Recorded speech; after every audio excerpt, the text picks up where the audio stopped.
누가복음 24장 1절에서 12절까지 말씀입니다.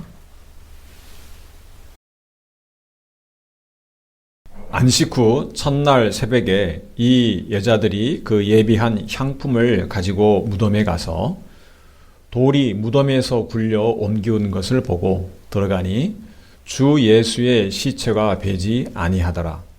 이를 인하여 근심할 때에 문득 찬란한 옷을 입은 두 사람이 곁에 섰는지라. 여자들이 두려워 얼굴을 땅에 대니 두 사람이 이르되 어찌하여 산 자를 죽은 자 가운데서 찾느냐. 여기 계시지 않고 살아나셨느니라. 갈릴리에 계실 때에 너희에게 어떻게 말씀하신 것을 기억하라. 이르시기를 인자가 죄인의 손에 넘기워 십자가에 못 박히고 제3일에 다시 살아나야 하리라 하셨느니라 한데, 저희가 예수의 말씀을 기억하고 무덤에서 돌아가 이 모든 것을 11사도와 모든 다른 이에게 고하니 이 여자들은 막달라 마리아와 요한나와 야고보의 모친 마리아라. 또 저희와 함께한 다른 여자들도 이것을 사도들에게 고하니라. 사도들은 저희 말이 허탄한 듯이 배어 믿지 아니하나 베드로는 일어나 무덤에 달려가서 굽으려 들여다보니 세마포만 보이는지라. 그 된 일을 기이 여기며 집으로 돌아가니라. 아멘. 기도하겠습니다. 살아계신 아버지 하나님, 감사합니다.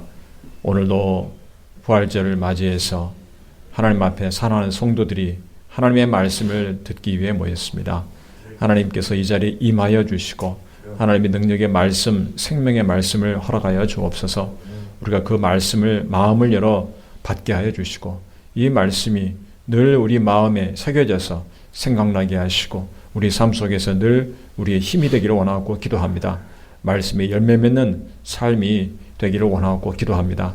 이 시간에도 성령께서 충만히 임하여 주시옵소서. 예수 그리스도의 이름으로 기도하옵나이다. 아멘. 네, 오늘 부활절입니다. 우리 같이 서로 인사하겠습니다. 예수님께서 부활하셨습니다. 예수님께서 부활하셨습니다. 아멘. 이 부활절은 우리 기독교에 있어서 정말 성탄절 이상으로 중요하고 복되고 영광스러운 날입니다. 예수님께서 부활하신 것을 믿고 선포하는 것이 우리 믿는 성도들의 사명인 것입니다. 우리가 읽은 오늘 본문에 보면 예수님이 부활하신 빈 무덤을 새벽에 여자들이 먼저 목격한 것을 볼 수가 있습니다. 새벽에 여자들이 와서 예수님을 찾았는데 찾지 못했습니다. 그리고 두 천사를 만납니다. 천사가 말합니다. 왜 산 자를 죽은 자 가운데서 찾느냐. 산 자가 무덤에 있을 리가 없다는 말입니다. 여자들은 예수님의 시체를 찾았습니다. 죽은 시체를 찾았습니다. 그런데 찾을 수가 없었습니다. 왜냐하면 예수님은 살아계셨기 때문에, 이미 부활하셨기 때문에 찾을 수가 없었던 것입니다. 우리의 신앙은 살아계신 예수님을 믿는 신앙입니다. 그래서 기독교의 신앙은 본질적으로 부활신앙인 것입니다. 십자가의 죽은 예수로 끝난 예수를 믿는 것이 아니라 십자가에서 죽고 다시 살아나신 예수님을 믿는 것입니다.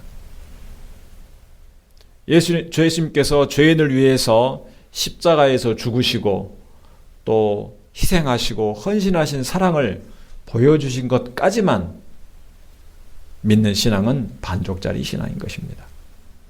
예수님은 복음서에 보면 여러 차례 제자들에게 또 여러 사람들에게 부활에 대해서 말씀하셨습니다. 죽으시고 다시 살아날 것이다 말씀하셨습니다. 예수님은 완전하게 죽으셨는데 부활하실 것을 알고 계신 것입니다. 다시 말하면 부활이 하나님의 구속사의 계획에 포함된 것을 알고 계셨던 것입니다. 죽음을 통과해서 부활하는 그 과정이 매우 고통스럽고 어려운 과정이긴 하지만 하나님께서 그것을 반드시 이루실 것을 알고 계셨던 것입니다. 오늘 본문에 보면 여자들이 예수님의 무덤에서 본 사실들을 또 천사를 만났던 일들을 다 사도들에게 가서 말하였지만 사도들은 믿지 않았습니다. 사도들을 비롯해서 그 누구도 예수님의 부활을 바로 믿지 못했던 것입니다. 그만큼 부활신앙은 갖기가 힘든 것입니다. 부활을 믿는다는 것이 그만큼 어려운 것입니다. 그런데 예수님은 부활하셨습니다. 예수님께서 죽은 자를 살리신 일이 복음서에 보면 3번 나옵니다.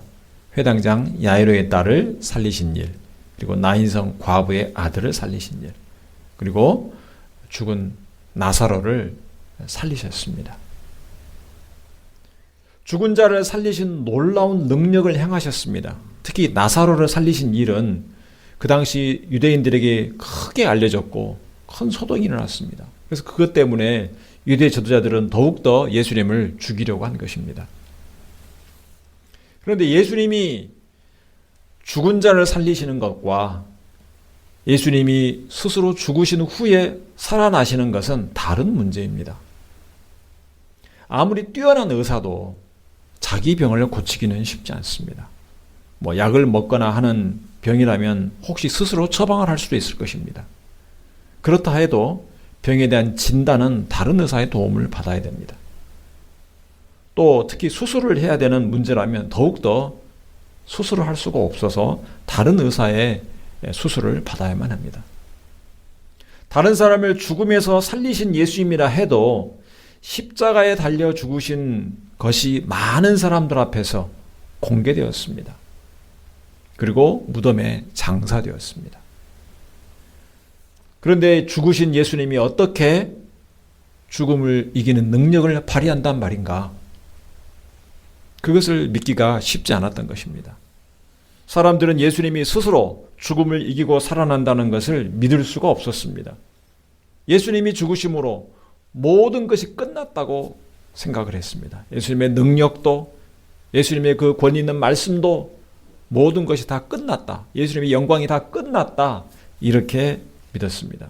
그래서 예수님이 살아나셨다는 말을 전해 들었을 때 사도들까지도 믿지 않았던 것입니다. 11절 오늘 본 말씀에 보면 사도들은 저희 말이 허탄한 듯이 배어 믿지 아니하나 라고 했습니다.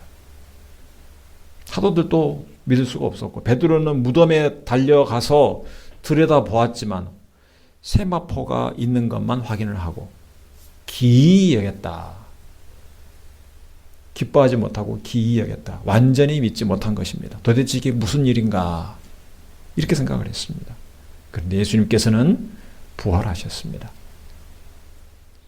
예수님의 부활을 믿는 이 부활신앙은 3가지 면에서 기독교 신앙의 본질이라고 볼 수가 있습니다. 첫째로는 우리의 복음 전파는 부활하신 예수님을 증거하는 것입니다. 사도들은 사도행전에 보면 태어나면서부터 걷지 못한 자를 나사렛 예수의 이름으로 걸으라고 명령을 했습니다. 그래서 걷게 합니다. 그것을 보고 성전에 있던 많은 사람들이 놀랐습니다. 사도행전 3장 14절에서 15절 말씀을 보면 너희가 거룩하고 의로운 자를 부인하고 도리어 살인한 사람을 놓아주기를 구하여 생명의 주를 죽였도다. 그러나 하나님이 죽은 자 가운데서 살리셨으니 우리가 이 일의 증인이로라. 스스로가 예수님의 부활의 증인이다. 이렇게 말하고 있고 바울도 부활하신 예수님을 만나서 변화되었고 부활하신 예수님을 전파했던 것입니다. 그래서 복음을 가리켜서 부활의 도라 이렇게 말하기도 합니다. 제사장을 비롯한 종교 지도자들은 자신들이 백성들을 선동해서 죽이도록 한 예수님이 다시 살아났다는 것을 사도들이 증거하는 것을 싫어하고 어떻게든 막으려고 했습니다. 그런데 사도들은 증거합니다. 건축자들의 버린 돌이, 쓸데없다고 버린 돌이 모퉁이 돌이 되었다. 가장 중요한 주춧돌이 되었다. 이렇게 증거한 것입니다. 또한 사도행전 4장 12절에 다른 이로서는 구원을 얻을 수 없나니 천하 인간의 구원을 얻을 만한 다른 이름을 우리에게 주신 일이 없음이니라. 이렇게 말했습니다. 여기서 구원을 얻을 만한 이름이라는 것은 부활하신 예수님의 이름입니다. 부활하신 예수님. 그러니까 예수님께서 사도행전 1장 8절에서 예루살렘과 온 유대와 사마리아와 땅끝까지 증인이 되라고 하신 것은 부활하신 예수님의 증인이 되라는 것입니다. 우리를 위해 십자가에 죽으신 것으로 끝난 것이 아니라 그 죽음을 이기고 살아나신 것을 증거하는 증인이 되라는 것입니다. 예수님의 부활은 당시 유대 종교 지도자들의 권위를 크게 떨어뜨린 것뿐 아니라 로마의 법에 의해서 사형이 집행된 것도 무효로 만들었습니다. 그 죽음을 이기셔버렸기 때문에. 세상 권세의 가장 큰 힘인 이 죽음의 권세를 예수님께서 이기신 것입니다. 그래서 세상이 예수님의 부활을 전하는 것을 싫어합니다. 세상의 권세를 이겨버렸기 때문에. 그런데 그럴수록 우리 믿는 성도들은 예수님의 부활을 더욱 분명하게 증거해야 되는 것입니다. 믿는 성도는 부활하신 예수님의 증인입니다. 부활은 어떤 상징적인 사건, 신화적인 사건이 아니고 실제 일어난 사건입니다. 상식적으로, 과학적으로 받아들일 수 없는 사람들은 그 부활이 단지 상징일 뿐이다, 이렇게 말하지만, 그러나 부활은 분명히 일어난 사건이고 사람들이 믿기 힘든 사건임에는 분명합니다. 그런데 우리가 좀 더 생각해 보면 예수님의 부활은 당연한 것입니다. 예수님께서는 죽으신 후에, 잡혀서 죽으신 후에 다시 살아날 것을 말씀하셨습니다. 베드로가 예수님을 그리스도라고, 메시아라고 고백했을 때 예수님은 바로 이어서 그 메시아가 죽고 나서 다시 살아날 것이다, 이렇게 말씀하셨습니다. 예수님은 단지 부활 사건이 일어날 것을 미리 알고 계신 것뿐 아니라 죽음의 권세를 이기신 예수님의 부활은 반드시 일어날 수밖에 없다는 것을 알고 계신 것입니다. 왜냐하면 이미 예수님께서는 죽은 자를 3번이나 살리셨습니다. 여러분, 죽은 자를 살리는 것은 병을 고치는 것과는 다른 것입니다. 의사가 병을 고친다는 것은 약을 사용하거나 어떤 수술을 하거나 어떤 이런 치료요법을 사용하는 것입니다. 그것은 환자의 자연적인 치유 능력, 회복 능력, 어떤 면역 체계를 전제로 그런 치료를 하는 것입니다. 이런 자연적인 회복 능력이 없다면 그 환자가 나을 수가 없습니다. 의사가 상처를 꿰맨 부위가 아물고 낫는 것은 시간이 지나면서 몸이 회복이 되는 것입니다. 그래서 그 회복을 위해서는 잘 먹고 잘 쉬어야 되는 것입니다. 약을 먹어도 이 몸에 자연적인 회복 능력이 없다면 그 약이 무슨 소용이 있겠습니까? 그러나 죽은 자를 살리는 것은 다른 것입니다. 죽음이라는 것은 생명이 없는 것입니다. 모든 것이 끝나버린 것입니다. 아무리 작더라도 몸에 작은 생명의 기운이 남아있다면 어떻게든지 그것을 살릴 수 있다고 사람들은 생각할 수 있습니다. 그래서 인공호흡도 하고 심장 박동을 다시, 멈춘 심장을 다시 뛰게 하려고 전기 충격을 가하기도 합니다. 이렇게 심폐소생술은 생명의 기운이 남아있을 때 하는 것입니다. 생명이 없는 자를 회복시키려는 것은 아무 의미가 없는 일입니다. 환자의 심장이 멎고 호흡이 멎고 숨이 끊어진 것을 의사가 확인하면 죽었다고 선언을 합니다. 이 의사의 사망 진단서가 없으면 장사를 지낼 수가 없습니다. 장례를 지낼 수가 없습니다.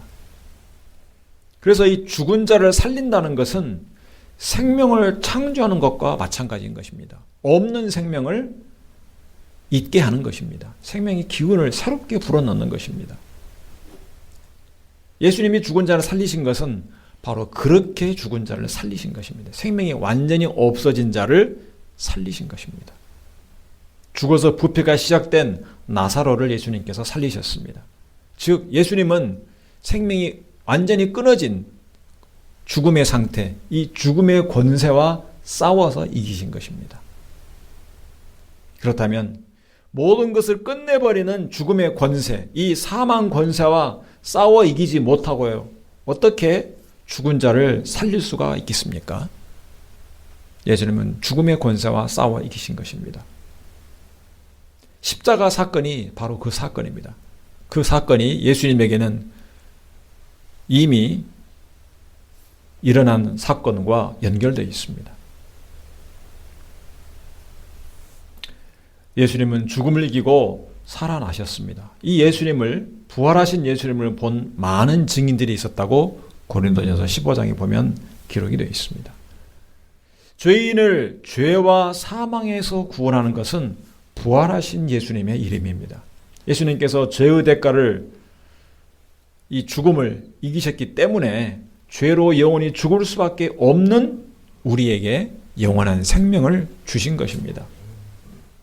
그래서 우리가 구원받았다는 것은 죄의 문제가 해결되었다는 것뿐 아니라 죽음에서 살아났다는, 부활 생명을 얻었다는 것을 의미하는 것입니다. 영생을 얻었다는 것이 곧 구원을 말하는 것입니다. 부활이 없다면 우리의 믿음도 헛되고 구원받은 것도 헛되고 기독교 신앙의 기초가 무너지는 것입니다. 예수님의 부활을 믿는 여러분이 예수님의 부활의 증인이요, 복음을 전하는 증인인 것입니다. 두 번째로 예수님의 부활을 믿는 자는 의롭다고 여김을 받습니다. 로마서 4장 25절에 보면 예수는 우리 범죄함을 위하여 내어줌이 되고 또한 우리를 의롭다 하심을 위하여 살아나셨느니라. 너무나 중요한 말씀입니다. 기독교의 복음을 이해하는 데 아주 중요한 말씀입니다.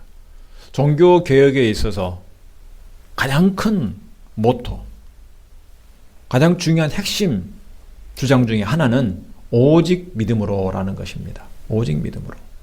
라틴어로는 솔라 피데라고 합니다. 오직 믿음으로. 이것을 루터가 외쳤습니다. 가톨릭의 여러 구원받기 위해서는 뭐 천국 가는 표도 사야 되고 뭐 행위도 해야, 선한 행위도 해야 되고 다 성경적으로 잘못된 것이다. 오직 믿음으로 구원받는다. 이것을 외쳤습니다. 어떤 공로나 자격이 아니라 예수 그리스도를 믿음으로 구원받는다는 것입니다. 이것을 신학적으로는 이신칭이다. 믿음으로 의롭다 여김을 받는다. 이렇게 말을 합니다. 그런데 이 이신칭의를 믿음으로 의롭다고 여김을 받는다는 것을 가능하게 하는 것이 바로 예수님의 부활이라는 것입니다. 죄인을 의롭다고 여기시기 위해서는 부활이 반드시 필요하다는 것입니다. 아브라함이 하나님을 믿어서 하나님께서 이것을 의롭다고 여기셨습니다. 창세기 15장과 로마서 4장에서 기록합니다. 그렇다면 이 하나님께서 의롭다고 여기셨다는 것이 과연 무엇을 의미하는 것입니까? 로마서 4장 8절에 보면 주께서 그 죄를 인정치 아니하실 사람은 복이 있도다. 죄가 없다는 게 아니고 죄를 인정치 아니한다는 것입니다. 그래서 복이 있다는 것입니다. 우리는 죄인인데 우리의 죄를 하나님께서 인정해 주지 않으신다. 그래서 의롭다고 여겨주신다는 것입니다.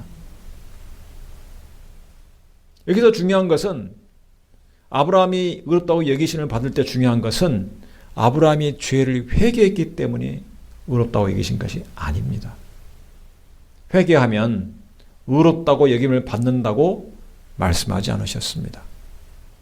회개는 하나님이 인정한 참 믿음이 있는 자에게 따라오는 것입니다. 이 믿음이 있는 자를 하나님께서 의롭다고 인정하셨습니다. 그러면 아브라함에게 어떤 믿음이 있었을까요? 로마서 4장 17절에 보면 기록된 바 내가 너를 많은 민족의 조상으로 세웠다 하심과 같으니 그의 믿은 바 하나님은 죽은 자를 살리시며 없는 것을 있는 것 같이 부르시는 이시니라. 아브라함은 자신과 아내 사라가 아이를 낳을 수 없는 상태인 것을 알았습니다. 아이 자체를 낳을 수가 없는 상태에도 하나님이 너를 통해서 많은 자손을 주시겠다. 그러니까 믿었다는 것입니다. 하나님 거짓말하지 마세요 라고 한 것이 아니라 하나님을 믿었습니다. 하나님께서 말씀하신 그 약속을 능히 이루실 것을 확신했습니다. 생명을 창조하신 하나님이시기 때문에 아무 생명도 낳을 수 없는 상태인 자신을 통해서 아들을 주시고 많은 자손을 주시겠다는 것을 믿은 것입니다. 창조는 아무것도 없는 상태에서 있게 하시는 것이 창조입니다. 그래서 이 죽은 자 가운데서 살리시는 이 부활은 창조의 능력을 가진 자만 할 수 있는 것입니다. 생명을 새롭게 일으켜 세우는 것이기 때문에. 그래서 창세기에 하나님의 창조를 믿는 자는 부활도 믿을 수밖에 없는 것입니다. 죽은 자를 살리시는 하나님을 아브라함은 그래서 믿었다는 것입니다. 이 믿음은 이삭을 낳은 후에 다시 한번 확인을 받습니다. 100세에 낳은 이삭을 하나님께서 번제로 드리라고 명령했습니다. 이 명령에 아브라함은 즉각 순종합니다.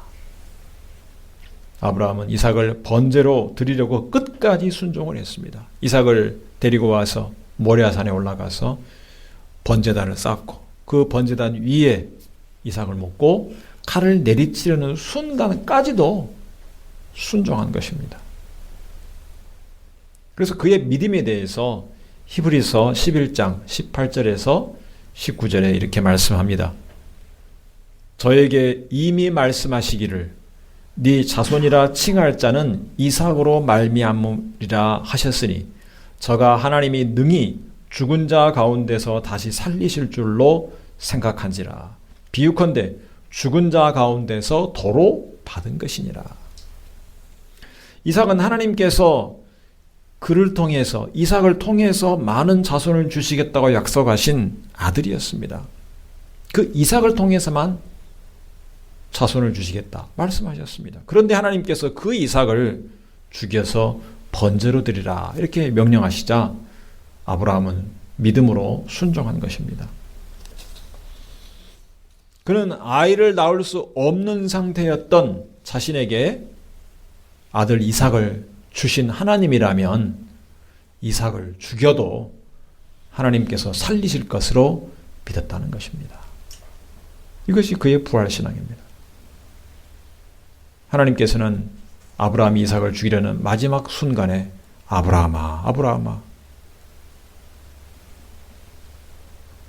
부르시고 아브라함을 막으셨습니다. 하나님께서는 죽은 자를 살리실 수 없기 때문에 아브라함을 막으신 것일까요? 그렇지 않습니다. 이삭을 번제로 드리는 아브라함의 마음 속에서는 이미 이삭은 죽은 것이나 다름이 없습니다. 칼만 내리치면 이삭은 바로 죽는 것입니다. 하나님께서는 아브라함의 믿음을 확인하셨기 때문에 이삭을 죽일 필요가 없었던 것입니다. 아브라함에게 있어서는 사실상 죽은 아들이 다시 살아나 돌려받은 것이나 마찬가지입니다. 그렇다면 우리의 믿음은 어떻습니까? 로마서 4장 23절에서 24절 말씀.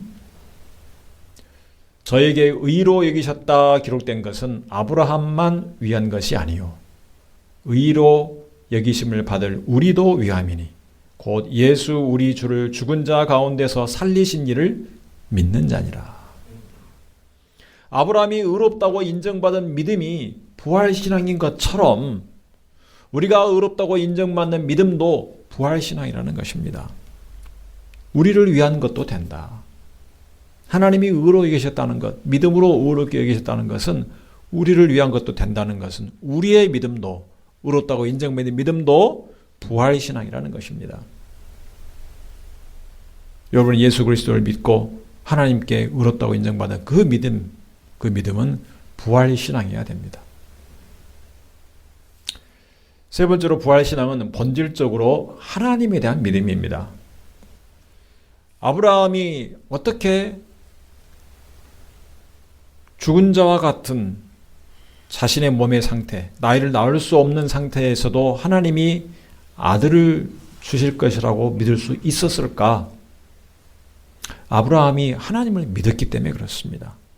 하나님께서는 약속하신 것을 반드시 그의 능력으로 이루시는 분인 것을 그가 믿었습니다. 이삭이 하나님의 약속의 자녀이기 때문에 이삭이 죽더라도 하나님께서 다시 살리실 것을 믿은 것입니다. 하나님에 대한 믿음이 죽은 자를 다시 살리시는 믿음으로, 죽은 자를 다시 살리시는 것을 믿는 믿음으로 부활신앙으로 발전한 것입니다.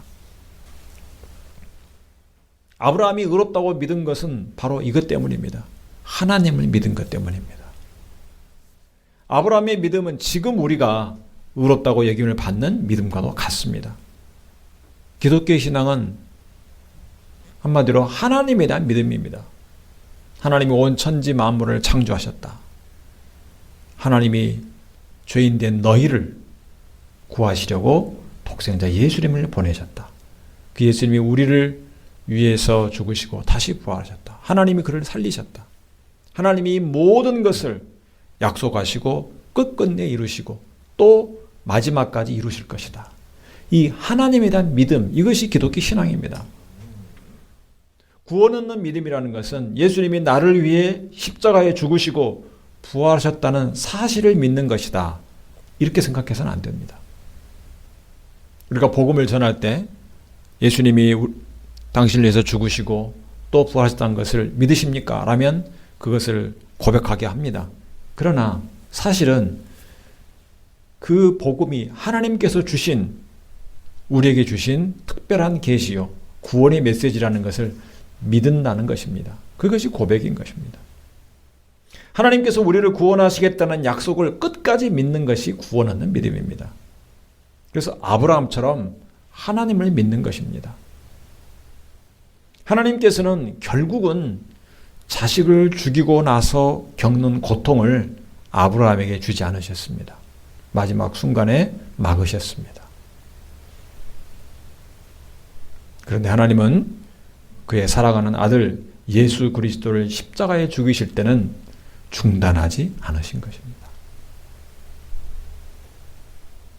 끝까지 예수님에게 하나님의 죄에 대한 진노를 부으셨습니다. 자식을 죽이는 고통을 하나님은 감당하신 것입니다. 죄인인 우리를 살리기 위해서입니다. 그러므로 구원 얻는 믿음이라는 것은 하나님의 말씀을 믿는 것, 하나님의 약속에 대한 믿음입니다. 하나님에 대한 믿음입니다. 그렇기 때문에 지금 우리가 이 세상을 살아갈 때 우리가 때로는 죄 때문에 넘어지고 실패하더라도 고난 중에 있더라도 끝까지 하나님께서 우리를 일으켜 세우시고 구원을 이루실 것을 믿는 것이 바로 참된 믿음인 것입니다. 하나님에 대한 믿음을 가지는 것입니다. 하나님께서 아들을 아끼지 않으시고 죽이시기까지 약속을 지키시는 분이기 때문에 그 하나님께서 예수님 안에서 택하신 성도를 하나님의 자녀로 삼으신 것을 결코 취소하거나 중단하지 않으실 것을 믿는 것입니다. 이 하나님에 대한 믿음이 있으면 하나님께서는 우리도 죽은 후에 살리실 것을 믿을 수가 있는 것입니다. 하나님이 말씀하셨기 때문에.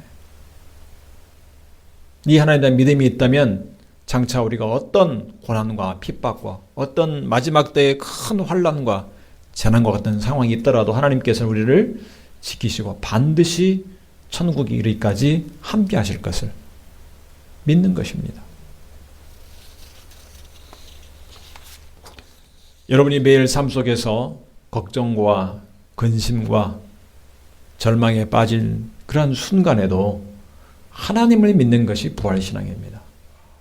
조금 힘들고 어려운 일을 만날 때 하나님을 원망하고 좌절하는 것은 부활신앙이 없는 것입니다. 참된 부활신앙이 있는 성도라면 고난과 핍박을 당해도 반드시 이것을 이길 것을 믿어야 하는 것입니다. 우리가 하나님을 믿기 때문에 어떤 질병이나 어떤 사고나 삶의 위기의 순간, 두려움이나 재난, 어떤 죽음의 권세도 우리를 넘어뜨릴 수 없다고 믿는 것이 바로 부활신앙인 것입니다. 예수님이 부활하신 것은 이 믿음을 가진 자, 하나님을 믿는 자를 의롭다고 여기시기 위해서 반드시 필요했던 것입니다.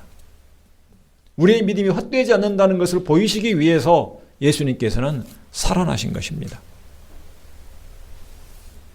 성도 여러분, 예수님은 죽음을 이기시고 부활하셨습니다.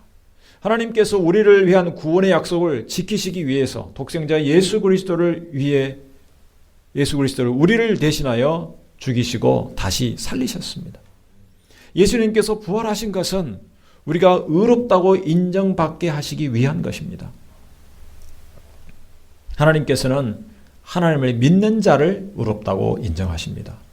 어떤 죽을 것 같은 그러한 상황에서도 이제 꼭 우리는 죽을 것 같다. 더 이상 살 길이 없다. 이렇게 생각되는 순간에도 하나님께서 우리를 반드시 살려내실 것을 믿는 이 부활신앙을 인정해 주십니다. 이 부활신앙으로 주님이 다시 오실 그날까지 승리해 나가시기를 주님의 이름으로 축원합니다. 기도하겠습니다. 하나님 아버지, 오늘도 하나님의 귀한 말씀을 우리에게 주신 것을 감사합니다. 우리가 오직 하나님의 은혜로 말미암아 죄와 허물로 죽을 수밖에 없는 상태에서 구원받게 하시니 감사합니다. 하나님 아버지, 하나님께서 약속하신 것을 반드시 이루실 것을 믿었던 아브라함이 하나님께서 죽은 자 가운데서도 살리시는 하나님을 믿은 이 부활신앙을 가졌던 것처럼 우리도 하나님을 믿음으로 하나님께서 우리를 예수 안에서 죽은 자 가운데서 살리시고 부활 생명을 우리에게 허락하여 주시고 마지막 천국에 들어가는 그날까지 우리를 지키시고 반드시 구원을 이루실 것을 믿게 하여 주시옵소서. 참 부활신앙으로 이 세상에서 우리가 만나는 여러 죽음의 권세와 죽음의 그림자가 우리를 결코 무너뜨릴 수 없다는 것을 믿고 하나님 앞에 날마다 이 믿음으로 승리케 하여 주시옵소서. 이 믿음을 하나님께서 인정해 주심으로 의롭다고 인정받는 성도들이 다 되게 하여 주시옵소서. 예수 그리스도 이름으로 기도하옵나이다. 아멘.